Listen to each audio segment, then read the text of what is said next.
एक बार की बात है, एक बूढ़ी भिखारन जामुन थी और वो भीख मांगकर ही अपना पेट भरती थी। पर कुछ दिन से उसके पूरे शरीर पर फोड़े फुंसे निकल आए थे, जिसकी वजह से वो बहुत परेशान थी।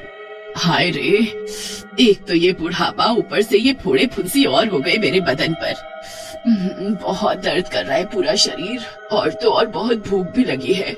सुबह से कुछ नहीं खाया। हाँ, वो सामने एक गांव दिखाई दे रहा है, वहाँ से जरूर मुझे कुछ खाने को मिल जाएगा। आज वहीं जाकर भीख मांगती हूँ। जामुन उस गांव में जाकर भीख मांगने लगती है।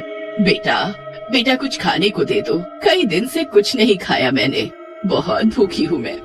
दूर दूर दूर रहे बुढ़िया मुझसे। अरे गांव वालों देखो, हमारे गांव में कैसी अजीब भिखारन घुसाई है। अरे जल्दी आओ। रामपाल का शोर सुनकर सभी गांव वाले अपने अपने घरों से बाहर निकल आते हैं। अरे रे, ये भिखारन कम बीमारी ज्यादा लगती है। कहीं ये जानबूझकर हमारे गांव में बीमारी तो नहीं फैलाने आई? हाँ भाई, तुमने सही कहा, ये बीमारी ही फैलाने आई होगी जरूर। ए बुढ़िया, खुद जाएगी यहाँ से कि हम लोग तुझे धक्के देकर यहाँ से भगाएं?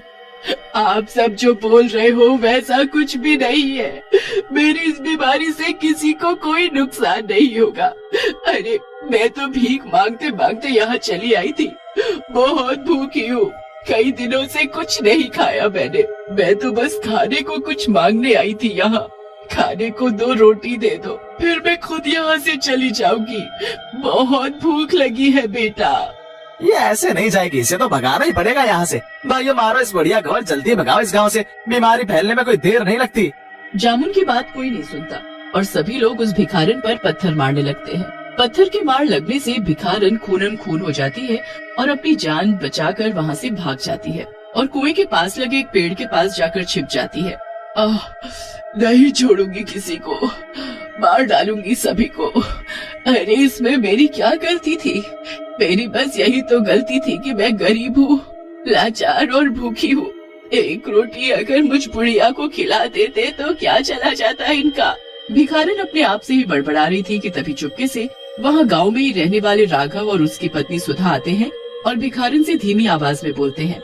काकी, हम तुम्हारे लिए ये खाना लाए हैं, तुम इसे खा लो और किसी से कुछ नहीं कहना कि हमने तुम्हें ये खाना दिया है। गांव वालों ने तुम्हें बहुत मारा, हमें ये बिल्कुल भी अच्छा नहीं लगा, पर हम तुम्हें बचाने के लिए कुछ भी नहीं कर सकते थे। पर हाँ, हम तुम्हें खाना जरूर खिला सकते हैं। काकी, अब हमें चलना होगा यहाँ से, अगर किसी ने हमें यहाँ देख लिया तो बहुत गड़बड़ हो जाएगी। सुधा और राघव भिखारन को इतना बोलकर वहाँ से चुपचाप चले जाते हैं और वहाँ भिखारन रोटी को माथे से लगाती है और खाने लगती है। भिखारन को बहुत चोट लगने की वजह से वो वहीं बैठे बैठे ही मर जाती है।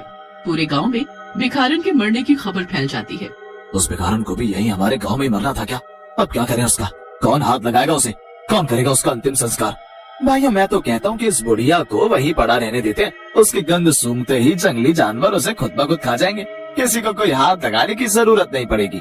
गांव वालों की बातें सुनकर सुधा और उसके पति राघव को बहुत बुरा लगता है, इसलिए वो दोनों आधी रात के वक्त उस भिखारन के पास जाते हैं और दोनों मिलकर उसे वहीं गड्ढे में गाड़ देते हैं। और गांव वालों को यही लगता है कि सच में उस भिखारन को जंगली जानवर खा गए। फिर रातों रात उसी जगह जहाँ भिखारन तभी थी, वहाँ एक बड़ा सा जामुन का पेड़ उग जाता है और उस पेड़ पर मोटे मोटे काले जामुन भी लबालब लग जाते हैं। उस पेड़ पर लगे जामुनों पर जब नट्टू की नजर पड़ती है तो उसके मुंह में पानी भर आता है और वो तुरंत जामुन के पेड़ पर चढ़ जाता है। पर पेड़ पर चढ़ते ही उसे वहाँ एक गुफा नजर आती है। नट्टू उस गुफा में घुस जाता है और वहाँ गुफा में एक बुढ़िया को देखकर चौंक जाता है। कौन हो तुम? और इस पेड़ पर, यहाँ गुफा में? मेरे तो कुछ समझ नहीं आ रहा है, ये सब क्या हो रहा है? पेड़ पर गुफा में ये बुढ़िया कैसे आई और ये यहाँ क्या कर रही है? ज्यादा दिमाग पर जोर डालने की कोई जरूरत नहीं, तुम बस इन जामुनों पर नजर डालो। देखो देखो, ये जामुन कितने रस भरे और मीठे मीठे हैं। अरे जब तक तुम इन्हें खाओगे नहीं तो तुम्हें कैसे पता चलेगा कि ये मीठे हैं या नहीं। ये लो और खाओ इन्हें। और हाँ, अगली बार मैं तुम्हें जामुन तभी खिलाऊंगी जब तुम मेरे और मेरे जामुन का पता किसी और को नहीं बताओगे। नट्टू बुढ़िया के हाथ से जामुन लेकर खा जाता है। नट्टू को जामुन बहुत मीठे और स्वाद लगते हैं, वो और खाता है और खाते ही जाता है।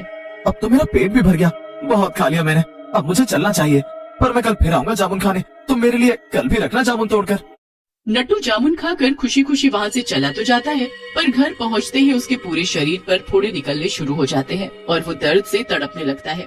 और वहाँ पेड़ पर वो बूढ़ी औरत बहुत खुश हो रही होती है, क्योंकि नट्टू को ये नहीं पता था कि जिस पेड़ के जामुन वो खा गया वो पेड़ एक चुड़ैल का है और वो बूढ़ी औरत भी एक चुड़ैल थी। नट्टू के जाते ही बूढ़ी औरत चुड़ैल में बदल जाती है। अब अभी तो ये शुरुआत है, आगे अभी बहुत कुछ सहना बाकी है। मुझ चुड़ैल से बचकर कोई नहीं जा सकता। आओ आओ मेरे पास आओ और खाओ मेरे ये जहरीले जामुन। चुड़ैल अपने अगले शिकार के लिए ऊपर पेड़ से झांकने लगती है और जैसे ही पेड़ के नीचे से बिरजू जा रहा होता है तो चुड़ैल उसके ऊपर जामुन फेंकने लगती है। चुड़ैल पेड़ के ऊपर बैठी बिरजू के आने का इंतजार कर रही थी। तुम जैसे ही ऊपर आओगे मैं अपना रूप बदल लूंगी।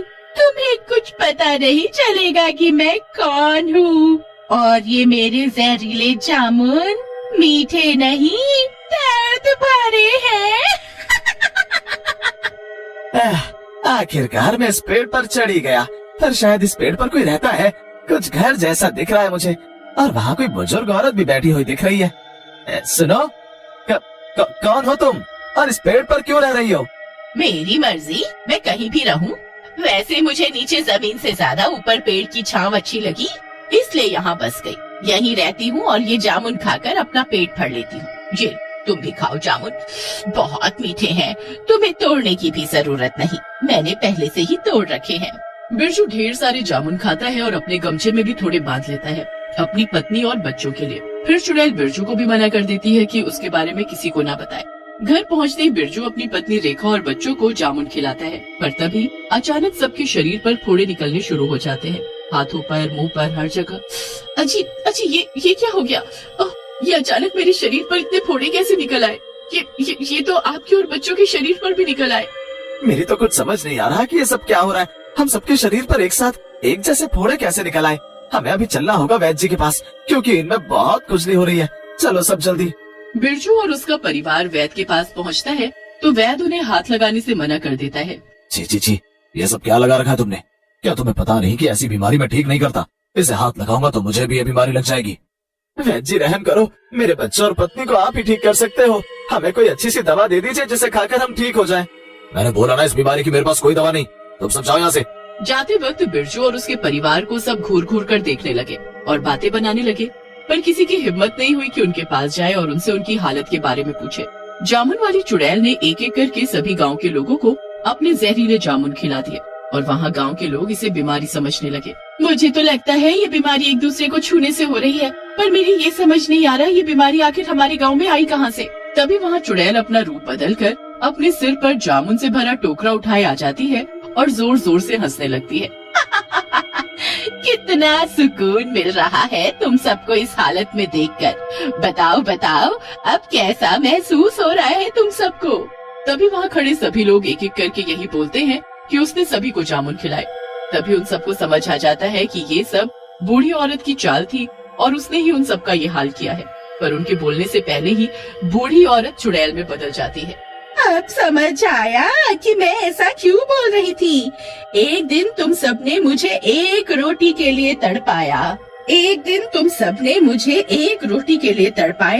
और पत्थरों से बहुत मारा और तुम लोगों से जान बचाकर मैं भाग गई। पर मरने से पहले एक भले पति पत्नी ने मुझे खाना खिलाया, मेरी तकलीफ को समझा।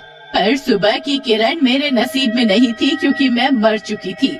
हम सबको अपनी गलती का एहसास हो गया, इसलिए हम सब तुमसे माफी मांगते हैं और ये वादा भी करते हैं कि कभी भी कोई भूखा हमारे दरवाजे पर आएगा वो भूखा नहीं जाएगा। गांव वालों की ऐसी बातें सुन चुड़ैल का दिल पसीज जाता है और वो सभी को माफ तो कर ही देती है और फोड़ों से छुटकारा दिलाने का तोड़ भी बता देती है। उसके बाद गांव के सभी लोग बिल्कुल पहले जैसे हो जाते हैं।